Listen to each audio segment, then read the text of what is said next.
region no watu chichiri n'abashongozi ba Western kandi vice president w'ikibina cya Ugamo Julie Soki ku stage Soki Julie Sekito ninka boots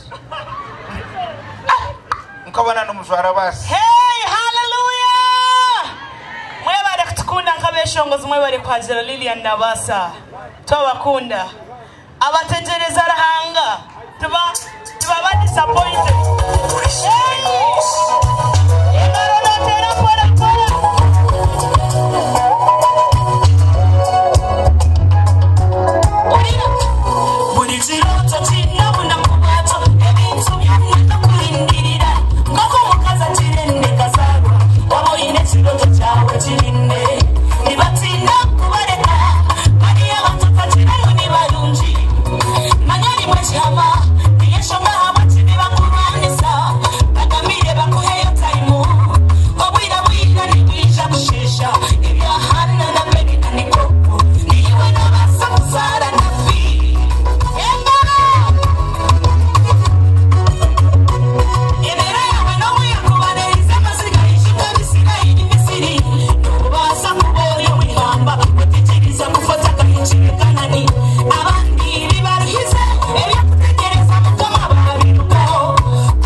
Twenda kusimama kubaho kwa mnywana witu brother Kenneth